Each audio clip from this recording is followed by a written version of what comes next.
Good evening, everyone, and welcome to the June 1, 2020 Informal Commission meeting. We're going to call the meeting to order. We don't have a roll call today. Our first item of business will be our public hearing on our zoning resolutions. We have one zoning resolution and one abandonment. The zoning resolution is CZ8 2020, application of Donna and Roger Wallace from AG to R1. Commissioners, in your Dropbox, beginning on page 24, are all the public comments, goes through page 35. But at this time, I'm going to call on Mr. Tyndall. He'll be doing this through WebEx. So Jeff, the floor is yours, or the screen.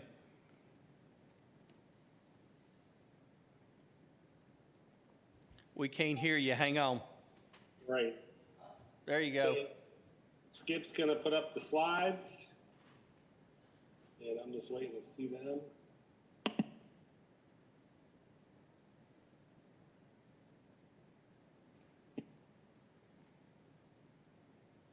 Awesome. Technology. All right, next slide. All right, this is CZ8 2020. It's the application of Roger and Donna Wallace. The agent is Chris Blackwell. It's currently zoned agriculture, and they're wishing to go to R1. It is 318 acres plus or minus, and it's a portion of 2 tracts. Next slide. And this is a little more zoomed out version. You can see this is just east of Interstate 24, adjacent to the Stones Manor subdivision, across the street from one of the entrances to Farmington subdivision. The only frontage this has is on Rossview Road. The south end is on the Red River. Next slide. This is in County District 19. It is an extension of the zoning classification to the north and to the west.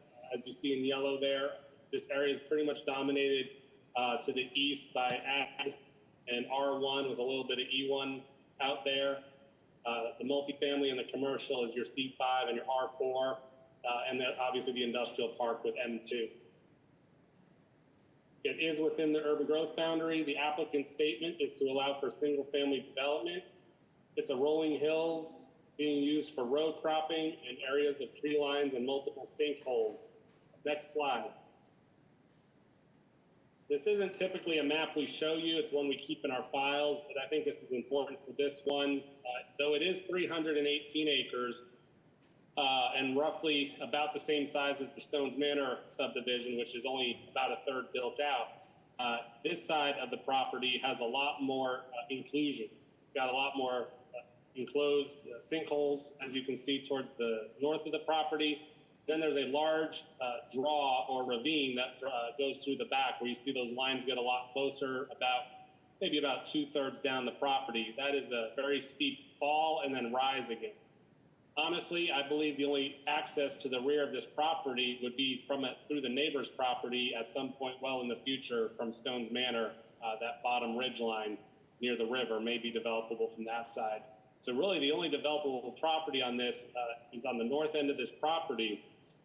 And I know we typically give you historical estimates for units. This one is a lot more difficult to calculate. I will say the Planning Commission made it that 307 units. If you were able to develop every single acre on this property, it would be 613 at R1. So it's a little less than half, or right at half that number. The applicant in their traffic study is estimating 286 units. So I think that's a good tolerance. They're only off by about 30 units total, less than 10% of 307. So kind of within that tolerance. So somewhere between 286, 307 units, unless further terrain work is needed out there. Clarksville Gas and Water Services, this site, it will require a water and sewer upgrade. There were no other comments received from city departments. A traffic assessment was submitted. It was reviewed by Planning Commission, the Clarksville MPO, and the county engineer for completeness, and it was deemed appropriate. Clarksville school system provided comments based on the capacity of Rossview Elementary, Middle, and High School, all being over 100% capacities. It also mentioned the transition of 5 to 2 lanes at the Rossview campus, though that is under construction, letting by the city to have that completed in the near future. We'll go through some pictures real quick. Skip, if you just give each picture about 10 seconds. I know a lot of commissioners have probably driven by this site, maybe going out to the strawberry farm out there or not. There's an existing home site on this. Here's it is to the left. There's an existing home site that will be part of this application. Here's the entrance across from Farmington, where when this comes in for subdivision, we'd likely look towards this being the main entrance, four-way intersection here with the new subdivision. Next. A little further back the road. Next. There's the existing home site on the property, set back there. Next. There's the across the street from Farmington, one of their entrances. Next. This is Stone's Manor. This is one of the stub streets, as we call them, in there. I believe it's Collinsview Way. That street is intended and was required when they developed this years ago to extend to the future property. You know, at that time, you don't know what's coming in, so you have that as an opportunity. If this property develops, then Stone's Manor and this property would each have one entrance. So if something ever happened at either entrance or near the entrance, you would still be able to get into both subdivisions. Next slide. Properties to the right, back up to this property. Next.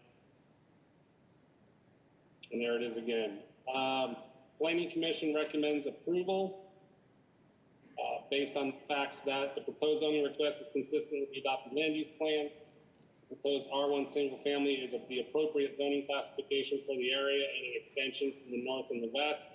Adequate infrastructure serves the site. There's no adverse environmental issues identified at this time. The traffic assessment was submitted and acceptable. Level of service and site distance at the entrance. During construction stages, the development will reserve future right-of-way for construction of a turning lane, and the potential widening of Rossview Road will also be considered at that time. The Planning Commission also recommends approval.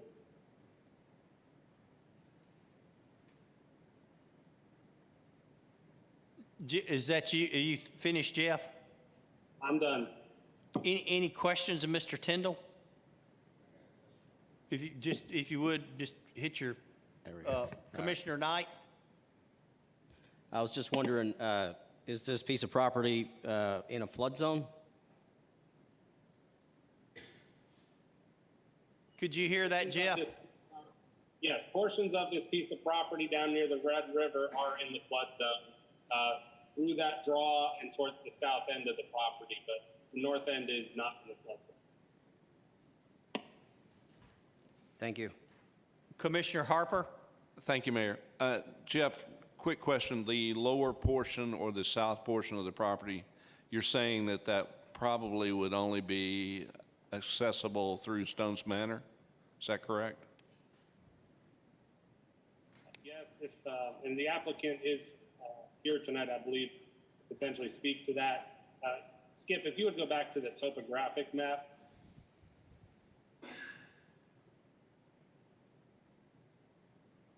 Thank you. Commissioner Harper, as you can see right through, like I said, about a little past halfway south on the property, those lines get really solid, and that is 5-foot in contours, so that's very steep down and upward again. Flood zone is in that area, up between there's a stream, and then the flood zone is also obviously in the bottoms toward the rear of the property. You have some nice bluffs toward the top of the property that aren't as included in the flood area.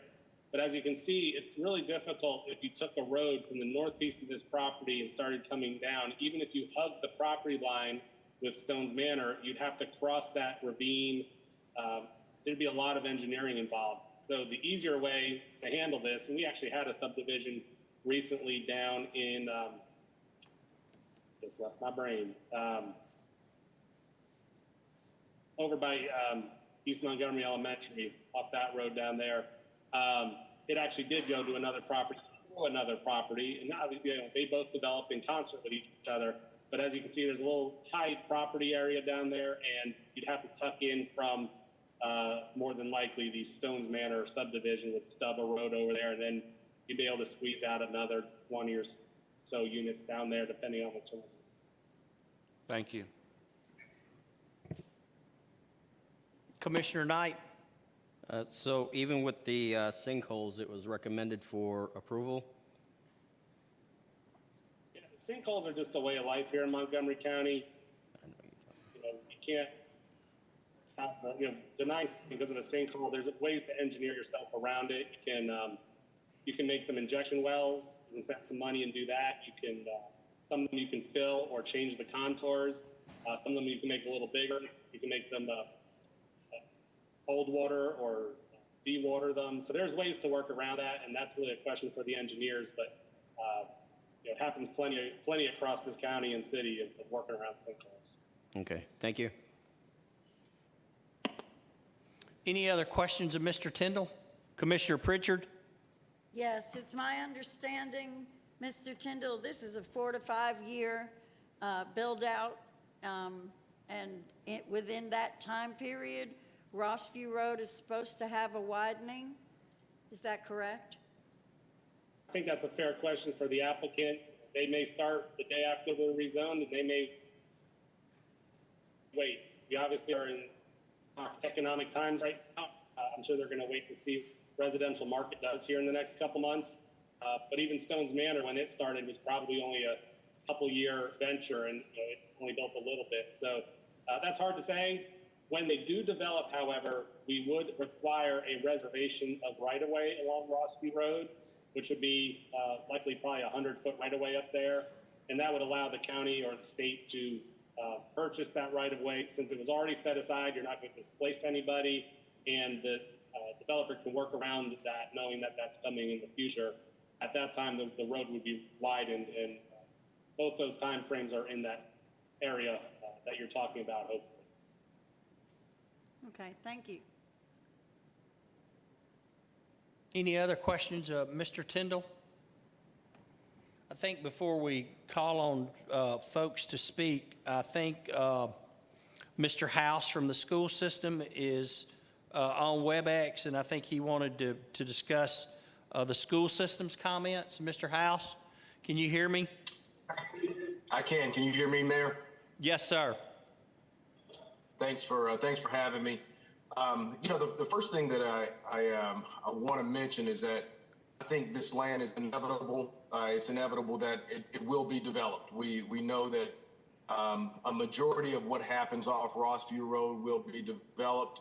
But what I worry about at this particular juncture, from a professional standpoint, is the infrastructure. I think Mr. Tyndall spent time talking about the roads, in the next couple of years, really getting to a place where it could be acceptable. But I think what we have to understand is that from a timing standpoint, as we look at our school system, I don't believe this is the right timing for this project. I believe as we look at the Land Acquisition Committee and the work that's happened with the Land Acquisition Committee, we're heading in the right direction, but we're 2 to 3 years away from a school that will allow for some relief. Currently, Rossview Elementary, Rossview Middle School, Rossview High School are all in the second fastest growing region in Montgomery County. Rossview Elementary alone is 124% capacity, over capacity, with 9 mobile classrooms. Rossview Middle School is 117% capacity with 10 mobile classrooms, and Rossview High School, which is over 2,000, close to 2,000 students now, is at 110% capacity, with currently a little over 6 mobile classrooms. We've added, on average, 10 mobile classrooms each year for the last 4 years on this campus. This continued student growth necessitates additional action to address, and we are working on that, but it really worries me that we could be looking at a 300, 250 to 300 homes coming into the Rossview area, and we're struggling already in terms of capacity. So again, it's not that I don't believe that this should happen. I believe the commission should pay close attention to the timing. Could this come back 2 years from now and possibly be the right timing when the road is done 2 to 3 years from now?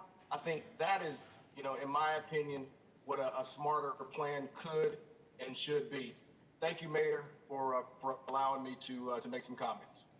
Thank you, Mr. House. Commissioner Woodruff, you have a question to Mr. House? Thank you, Mayor. Mr. House, I got a couple of questions on priority. For it to be acceptable to the school, what would be like the number one and number two priority for the school for us to move forward with this? Heard your question correctly. You asked what the number one and two priority are for the school system? If this project moved forward, what would be the number one and two priority for the school for us to move forward with this project? The number one priority would be to get a new campus built. The number two priority would be to get a campus built. Okay, so all right. I Well, think that is the most important. And in all seriousness, the second one would be what Mr. Tyndall talked about already, which we're heading down the right road there in the next couple of years and having the road in Rossview Road built out. But in all honesty, top two priorities would be getting a middle school built and then get a high school built. Okay, I got that. I'm sorry, I misinterpreted what I was saying. Is that first priority for infrastructure? You mentioned that. What would be your first priority for us for as infrastructure to make this project move forward? Is that roads? Is that sewage? Or what is it? What would it be? Well, as far as infrastructure, it would be roads, and then the construction of schools. Okay, thank you. My pleasure. Any other questions of Mr. House? All right, thank you, Mr. House. We'll now go into public hearing to hear comments related to CZ 8 2020. Commissioners, again, I will bring your attention to the public comments that we received by mail. They're on page 24 through 35 of your Dropbox. And we do also have the ability tonight to have on-site public comments via WebEx from our HR training room. So if there's anyone present to speak on behalf of CZ 8 2020, we'll let them come to the microphone in the training room. And I understand there are some folks to speak.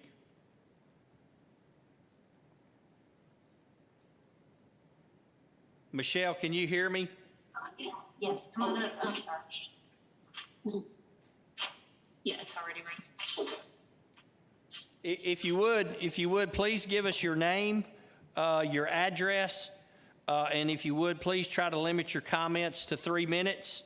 And when 3 minutes is up, I'll let you know and ask you to wrap your comments up. Go ahead. Thank you, Mayor Derrick, County Commissioners. My name is Ronnie Wallace. My wife Donna and I live at 2110 Rossview Road. My brother Rick and I are the owners of the farm portion that's up for rezoning, and Roger, just to clarify, was our father. My parents bought the farm in 1960, and they worked, raised cattle predominantly, and we saw a lot of changes in the Rossview area over the last 60 years. And my brother and I, we believe the time's right to develop the property. I believe Chris Blackwell, who's the developer, has a plan for our property that will be positive for the future of the community. And he's also told me he intends to farm on the non-buildable land, which I think is a good idea. And being next to and across from R1 subdivisions, I feel our property will fit right in. And I ask that the rezoning be approved. If anyone has any questions, I can answer those. Any questions of Mr. Wallace? Thank you, Mr. Wallace. Thank you very much.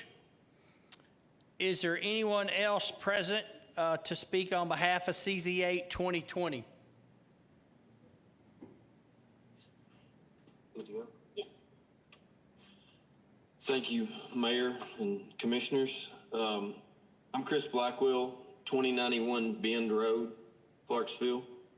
I'm with C. Blackwell Construction. Hope everyone got my email. I'll try to not duplicate any of these things that I've emailed y'all. We are planning on closing on this in February 21. It's at least a 5 or 6 year project. We're planning on keeping jobs and adding new jobs, also producing property tax, sales tax, and adequate facilities tax. I'm open for questions. I'll do my best to answer them. Any questions of Mr. Blackwell? Thank you, Mr. Blackwell.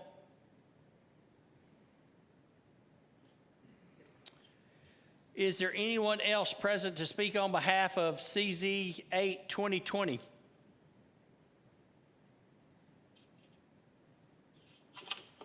Mayor, Commissioners, Cal McKay with McKay Burchett Company, engineers, 1545 Madison Street.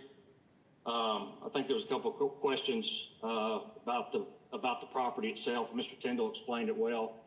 There's only about a third of it that's usable.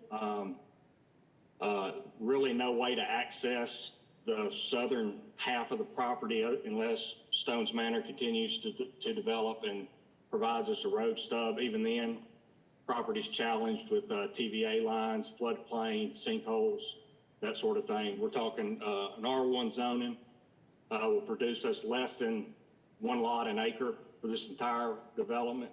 A couple other things I just want to touch on. June 13th of this year, this commission body adopted a new growth plan titled A Strategy for Balanced Growth. In the study, it projects that there'll be more than 4,000 new residents a year that will be living in Clarksville, Montgomery County for the next 20 years. It also projects, the study also projects that it will result in the need for 32,000 new homes in that period. Also in this plan, it's is identified Mr. Wallace's property to be moved from the planned growth area to the urban growth boundary, with the urban growth boundary being the most dense area projected for development. People aren't moving here because there's a new subdivision or new apartment complex. People are moving here because there are opportunities that this commission is helped create with the development of commercial and industrial jobs. I hope you'll support the adopted growth plan, support the Planning Commission staff and commissioners, and approve this rezoning request. I'll be happy to answer any questions. Thank you, Mr. McKay. Commissioner Knight. Thank you. I appreciate you, giving that amazing descriptive speech. And I understand you're an engineer? Yes. Okay, so I get literally hundreds of complaints all the time within my districts in regards to several issues, from flooding to sinkholes to what have you. So how do you, as the engineer, plan on ensuring that later on down the line, when residential homes are emplaced on this particular plot of land, how are you guys planning to ensure that the individuals who take up residence within that particular area don't have these issues later on? Well, the county has a strict policy now, and has for probably the past 10 years, grading, erosion, stormwater control ordinance that has to be abided by. Engineers who have to certify on the design and after it's built, that it's built properly with no adverse effects to adjoining property owners. There's a lot of tools that we have now that we didn't used to have. become very common, and we try to encourage it for these subdivisions to provide homeowners associations and put the sinkholes and we actually will improve the sinkholes, put them in an open space so it's not one property owner that's responsible for any maintenance around it. It would be the whole subdivision and the whole homeowner association that's professionally managed. Thank you. And in this case, there's 2 large sinkholes, maybe a third, and then everything else will drain directly to the river. I appreciate it. Thank you. Commissioner Gannon? Thank you, Mayor. I have 3 questions, basically. First one is, how many houses do you think were going to be built on that lot? The second question is, and Chris mentioned something about February of 2021, when would you first expect the first house to be completed? Would it be next year or the year after? And then he also mentioned a 5-year plan. Can you explain the 5-year plan? Is there so many houses in the first year, second, third year, or how's that 5-year plan structured? The first question again, I'm sorry. How many houses do you expect to build on that lot? Total? We're predicting about 280 Okay. in that range. We've done some layouts. Typically at this point, we're pretty conservative about our layout. I don't think there's any way possible to ever cross that ravine. We're talking about a bridge and not like a county bridge. We're talking about a state highway bridge size to cross it. Second question, I'm sorry. When did you expect the first house to be completed by? He's not closing on the property till February 2021. I wouldn't anticipate there won't be a first house there until 2022, okay. And it'll be obviously with that size of a development, it'll be phased, and basically it'll just depend on economics, how fast it goes. But if things go well and like they have been in the past, we anticipate you could go through that many lots in 6 years after we start. So it'd be more like almost 7 years. So so you divide 70 by 280, and that'd be how many houses per year would be built, or is that logical?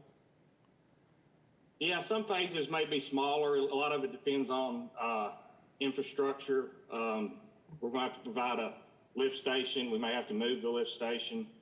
A lot of the phasing and the number of lots kind of dictate how many lots you do per section. So would it typically it takes a year and a half to get through the permitting process and develop a section. So you'd say that approximately there'd be about 50 houses completed per year over that span? I think that's a fair estimate. Okay, thank you. Was there one more question? Was that it? No, That was it. Okay, I'm sorry. Commissioner Beal? Thank you. Can I ask Mr. Tyndall a question? Sure. If you don't mind, Commissioner Harbor, do you have a question for Mr. McKay? I do. That way we're not jumping back and forth, if you don't mind. Go ahead. Thank you, Mayor. Cal, appreciate you being here tonight. Quick question for you. Given the fact that Stones Manor is what I would consider an affluent neighborhood as well as Farmington, are there deed restrictions or covenants that you plan on putting in place for this community? And if so, could you tell me what they are? Mr. Blackwell's actually the builder. We've talked about it. Again, economics will probably dictate it. He's built houses in Farmington. Farmington has seemed to be a very successful subdivision. We've designed sections of it over the past 10 years. Would probably lean towards that, but with 250, I could see a mix of higher end, lower end, mid-range. The economics is going to dictate it, but from the beginning, we're looking at more of a Farmington type development. But no specifics. Sir? So you don't have any specifics? Not at this time, no, sir. Okay, thank you. Commissioner Tangi Smith, you have a question for Mr. McKay? Commissioner Beal, I hadn't forgot about you. Yes, sir. What are the price ranges of these houses? Again, depends on economics. It'd be comparable to Farmington. I think Farmington's about out of lots and houses. As I said, it's been one of the more successful subdivisions in the area, and all indications are that we'll follow that. So about 300 to route, 400. With lumber prices, gas prices, everything else changing on a day-to-day basis, it's hard to say what a finished house in 2021 is going to be. Well, I think the question, do you know what the price range is in Farmington? About 300 to 400, I'm thinking. I think up 280s to 300s maybe. I'm not 100% sure. Okay. Did that answer your question, Commissioner Smith? Okay, thank you, Mr. McKay. Thank y'all. Jeff Tyndall, I think Commissioner Bill has a question for you. Can you hear us? Can you hear us, Jeff? Yes. Thank you. All right. So since we are actually looking to rezone the full 318 acres, can you tell us how many units or lots can be built overall? Can we do? Yes, based on the total acreage. So based on the total acreage, and I will say, so what we do at the Planning Commission every month, and we update this number continually, it's about a 5-year rolling average. We look at every property that has been zoned R1 and develops as R1 over that period of time, and we say, how many lots are they getting per acre? So that comes out to right now a little over 2.something lots. We go down to the hundreds.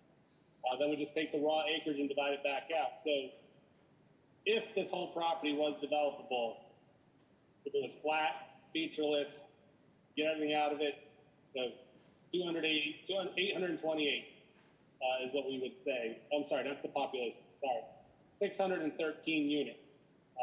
But because of the way the property is, we're looking at 307 would be our estimate, and I believe Mr. McKay just said 280 would be pushing it. Granted, they're the engineers, they're developers, so they have a better idea of that piece of land. All our estimate is the going trend in the community. This property, I will say, is more included than other properties we've seen recently, so it will have challenges. So if this is approved, there's nothing stopping them from actually building the higher number, correct? Stopping them is sinkholes, terrain, wetlands, and floodplains, and access to that rear piece of the property. So all that, if you take that all out, Mr. McKay's saying you're left with about a third of the land is developable, and at that point, multiply. In our zoning ordinance, there's minimum and there's minimum lot sizes for all the zones. So if you go down to that, you get to 2.5 to 3 lots per acre in R1. And we'll never be able to exceed that. Question is, can they engineer around the sinkholes with the appropriate curves and all the other required infrastructure to put in the amount of units? And like I said, that estimate right now is between 286 and 307. Thank you. Any other questions? Thank you, Mr. Tyndall. Ms. Newell, is there anyone, will now take comments in opposition to CZ8 2020. Is there anyone to speak in opposition? There's no one to speak in opposition, Mayor. Okay, so nobody left down there to speak at all? No, sir. Okay, thank you, ma'am. Seeing that there's no one to speak in opposition, we'll now close the public hearing. Commissioners, just so you'll know, everybody that sent us a public comment as well as putting it out publicly, we reached out to them individually to let them know they had the opportunity to come address us in person. Next on our agenda is AB 1 2020, approving the vacation of a portion of Butts Drive. Mr. Tyndall. Mr. Mayor, if I could just explain to the county commissioners what the planning commission's process has been this last few months with the public hearings. I think that may also help with understanding why there may not be folks here today and what else they see in the packet. I'm sorry, I didn't understand a word you said. We had different processes at the Planning Commission this past month. I'd like to explain to the commissioners how we handled our public hearings this past month. Well, I think they know that y'all read every comment that's presented, but yeah, if you can do it briefly, that's fine. But please do it briefly. We read every letter you received, and you have them in your package. We read them into the record so our commissioners could make sure that every letter was heard, and we didn't discriminate against just being 3 for, 3 against. So, but I will say at the beginning of our meeting, which was a little over a week and a half ago, you had not modified your hearing process here yet. So we read off the last month's hearing process, which encouraged emails versus in person. So just wanted to make that clear. We did provide that at the beginning of our meeting, but it had changed on May 29th. Okay, thank you. AB 1, 2020? Yeah. AB 1. So this is an abandonment. This is the first abandonment at the county level since I've been here. And what an abandonment is you have right-of-way out in the county. The city has a couple of these every year. Next slide, Skip. And a property owner may request to have the right-of-way given back to that property. It doesn't have to be the original developer or anything, but here was a case, this is just outside the city limits, outside Paul Huff Parkway, Purple Heart Parkway, 101st, all right there at Dover Road. This is Butts Drive. Sometimes also known as Butts Lane. There's a portion of Butts Drive, if you've been back that road, and it's a very narrow county road, it has a cul-de-sac, and then the road actually does continue in county maintenance for the next couple hundred feet. On this map, if you look to the left of what's highlighted there, you'll see a road come in, Variance Drive. We just approved a subdivision this past month that would extend that to a cul-de-sac. Additionally, 2 more lots off of Butts Drive will be developed off that cul-de-sac. That's the amount that the county highway supervisor was comfortable with since it's such a narrow road. So in order to accomplish that, accommodate that subdivision, this portion of Butts Drive needs to be vacated, which means that property owner will receive it back. Next map. And this is the engineered drawing. You can see the area in crosshatch. You can see where the new homes are coming in. So you can see there's 2 lots, lot 478, 479 are coming off of Butts Drive. Remaining lots will be off that new internal road to that subdivision. County highway supervisor's okay with this. The Woodlawn Utility Department just wants to retain an easement for the water line out there, and the Planning Commission recommends approval of this. Any questions of Mr. Tyndall on AB 1, 2020? All right, thank you, Mr. Tyndall. I guess we ought to have a public hearing on that, and I don't think anybody's present, or we received no comments regarding the vacation of a portion of Butts Drive. So we'll now close our public hearing. Commissioners, now we'll go into our resolutions. Just if you want to keep up on your Dropbox, our first resolution starts on page 38. It's Resolution 26-1, resolution to accept Office of Domestic Preparedness State Homeland Security Grant Program 34-101-18820 and to appropriate funds. As you can see in the resolution, there's a description of how those dollars will be broken out, a total of $63,340.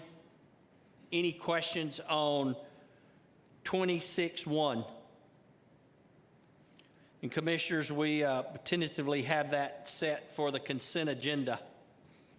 Resolution 26-2 is a resolution of the Montgomery County Board of Commissioners appropriating funds for the construction of a 12-classroom addition at Oakland Elementary School. Is there any questions on 26-2? These are funds that we've already appropriated through a bond issue. Any questions? And without objection, that item will also go on the consent agenda. Resolution 26-3 is a resolution of Montgomery County Board of Commissioners appropriating funds for the construction of a 12-classroom addition at West Creek Elementary School. Any questions regarding this resolution? Again, these are funds that we've already approved. This is just appropriate them to the two different schools. Seeing no questions, Commissioner, we also have this item scheduled to go on the consent agenda. Resolution 26-4 is a resolution of the Montgomery County School Board of Commissioners approving amendments to the 2019-20 school budget. I know Ms. Demarest is present on WebEx as well as Mr. House. Any questions regarding 26-4? One of my screens went dark up here. That's the one I was looking at. So if I missed somebody, y'all just raise your hand because I'm trying to operate this screen, and there it goes. Thank you. Resolution 26-5, a resolution requesting funds in the amount of $2,097,099 from the state of Tennessee for the governor's local government support grant. Commissioners, you saw this when we did our budget roundtable. This is a one-time appropriation from the state of Tennessee to city and county governments. We thank the state for that, but it does require us to pass a resolution in support of it or requesting it. Any questions on 26-5? Without objection, that will also be placed on the consent agenda. Resolution 26-6 is a resolution to amend the budgets of various funds for fiscal year 2020 in certain areas of revenues and expenditures. I'm going to ask Jeff Taylor to just go through those real quickly to hit the highlights, and then if you have any questions, we'll obviously let you ask them. Yes, sir. One of the items I wanted to mention to all the commission that was not presented to the budget committee because we didn't find out about it until after it was approved was for the health department grant. There was an amendment to that where $36,900 was added to that. If you look on the Excel portion of the resolution, that's highlighted in red.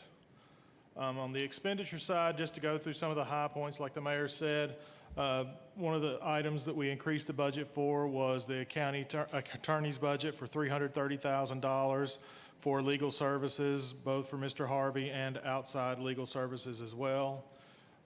Next up, we had $100,000 added to the facilities budget. That was for other contracted services in relation to the COVID response, such as deep cleaning and some of the plexiglass that was added as well. I might add that those funds will be filed with FEMA for reimbursement as well. Correct. Moving on, the sheriff's office and with the jail, we increased their overtime budgets by $181,000 and $312,500 respectively, as well as $2 million additional for the jail medical and dental services. And our county coroner, that was increased by $150,000. And as I mentioned before, the health grant is highlighted in red on page 60. Moving on, if you look at the bottom, if I can get my screen to go there, we have an adjustment at the bottom just for the year-end fund balance for county general, as well as for the drug control fund and for risk management. One item I want to add on risk management, we recently, Ms. Hood notified me that we received an invoice regarding an OJI claim in the amount of $120,000 last week. So they don't have the budget to cover that. We're in the process of seeing what the cost is going to be through the end of the year, so we will be presenting an amendment to add to the cleanup next week. We just don't know what that dollar amount is yet. Moving on to page 62, this is just for the highway fund budget, just making adjustments to their salaries and benefits as well as, excuse me, as some of their capital outlay items as well, and adjusting their fund balance at the end as well. The next one, debt service fund, just our normal adjustments for year end. Some of the items that with the bond issue, we haven't got those numbers yet, so we weren't able to add all of that. So that was just a portion of it. And lastly is our capital projects. We just had to increase that by $300,000 for the trustees commission, just for the revenues being higher. through when we had moved all those pennies over to the capital projects last year. And as I said before, at the bottom of the page, adjustment to the fund balance as well. The last page of the cleanup resolution was a little bit different. The CVB actually added $1,000 in revenues as well as $1,000 in expenses. They sent this memorandum saying their budget has to be approved through the commission as well. So we added this to the end of the cleanup resolution just for your awareness. Any questions of Mr. Taylor? Commissioners, I do want to just bring back note of what Mr. Taylor said regarding the risk management, because this is our year-ending cleanup resolution. The numbers will change. We'll highlight those, and we'll report those to you at the voting session. Any questions? Thank you, Jeff. Resolution 26-7 is a resolution to levy a tax rate in Montgomery County, Tennessee for the fiscal year beginning July 1, 2020. Commissioners, as you recall, during our informal meeting or our roundtable, we discussed our tax rate being at $2.99. On page 66 of your Dropbox, that'll show you the breakdown for county general, general roads, general purpose schools, debt service, general purpose capital projects, and school transportation. Any questions on 26-7?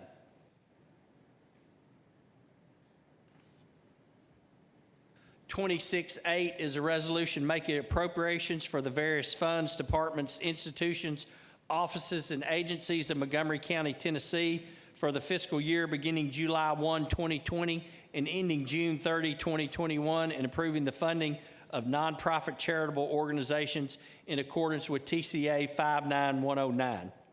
Any questions about 26.8?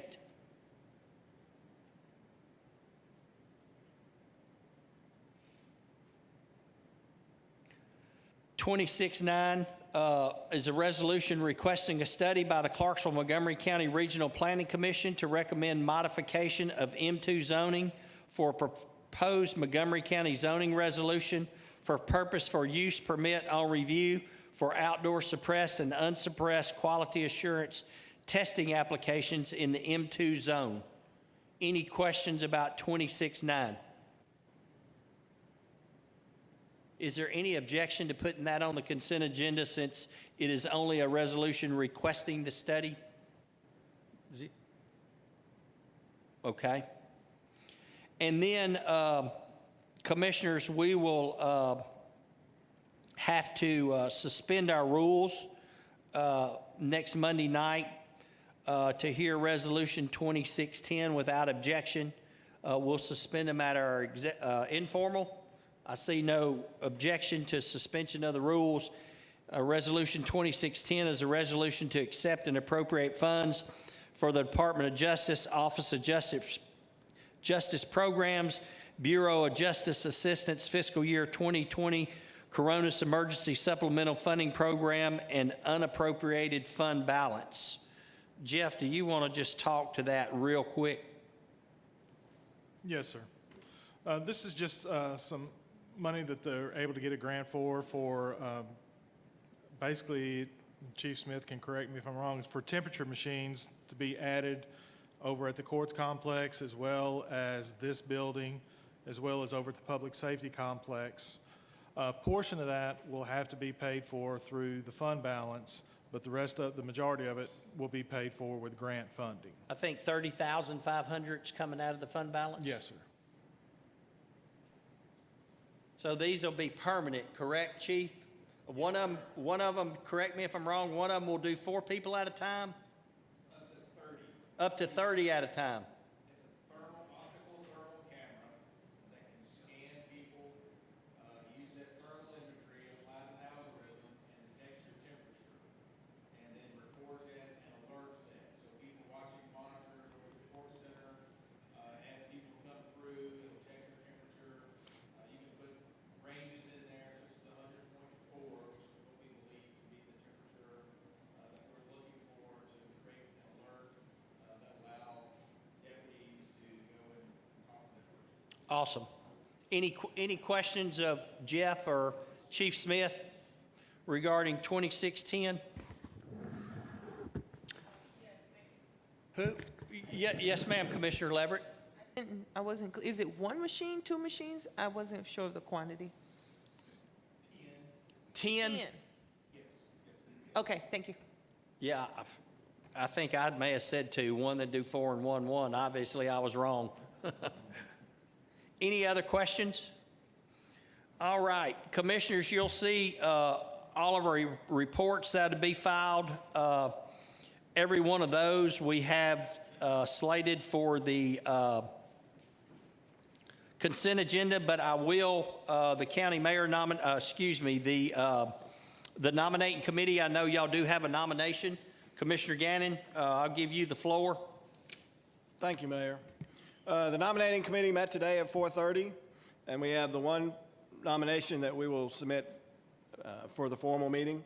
The Economic and Community Development Board, which is a 4-year term, Eddie Burchett is nominated to replace Gary Norris as county representative for a 4-year term to expire on June 30th of 2024. And I will put that in form of a motion at our next meeting. Thank you. And without objection, we'll have that on the consent agenda. If somebody wants to pull it, they can. And then under County Mayor nominations and appointments, Judicial Commissioner Michael Williams nominated to serve another 1-year term to expire June 2021, and Ronald Paris nominated to serve as part-time commissioner for a 1-year term to expire June 2021. Parks Committee, Camille Chandler nominated to replace Walker Woodruff for a 2-year term to expire June 2022, and David Harper nominated to replace Joe Creek for a 2-year term to expire June 2022. County Mayor appointments, Convention and Visitors Bureau. This is a joint appointment with the City of Clarksville Mayor. John Rudolph appointed to replace Tom Kane for a 3-year term to expire June 2023, and Lucy Armstead appointed to replace Brittany Campbell for a 3-year term to expire June 2023. Economic Development Council, James Lewis appointed to replace Joe Smith as Commissioner appointee for a 2-year term to expire June 30, 2022. In Regional Historic Zoning, Tom Spigner appointed to fill the unexpired term of the RPC member appointment of Dr. Amanda Walker, term to expire September of 2023. And those are the County Mayor nominations and appointments. The Judicial Commissioner, Parks Committee, and Regional Historic all require commission approval, and without objection, they will be on the consent agenda. We also see under your other reports filed, the trustees, the school system quarterly finance and construction report. Commissioners, we have a few announcements. If you have any items, it's that time of year already. Suggested items for the 2021 legislative agenda, please email them to Michelle Newell. Her email address is listed, or Melissa Smith, and her email is listed as well. A ribbon cutting for Fredonia Park Community Center is scheduled for Wednesday, June 10th at 4 p.m. I would invite all of our commissioners to come look at that facility. It's really turned out really nice, and I can assure you that social distancing will be practiced. And if you would, lastly, continue to remind your constituents to participate in the 2020 census. Those that have not been visited or have not participated will be visited at their homes by a census representative, and participation in the census is really critical to determine how much federal funding our community will receive over the next 10 years. And then please keep Commissioner Chandler's wife, her mom, in your prayers. Commissioner Chandler is absent tonight, taking care of her mom out of town. She had spinal surgery, and Commissioner Arnold Hodges, who's having some health issues. And then lastly, just I again want to publicly thank the Budget Committee, all the staff, all the department heads, all the elected officials that went through our budget process. It was a lot different this year, but the staff put in a great deal of work, and just thanks for the cooperation from the elected officials and our department heads. And then lastly, I know Joey's here from the Health Department. I don't know if anybody's here from EMS or EMA. I know we have a representative here from the Sheriff's Office, but just what each and every one of y'all have done through this COVID-19 crisis. You continue to rise to the top and do extraordinary things, and I just want to publicly thank each and every one of you. And so with that being said, we have no further business. We'll be adjourned, and we'll see y'all next Monday night. Thank you.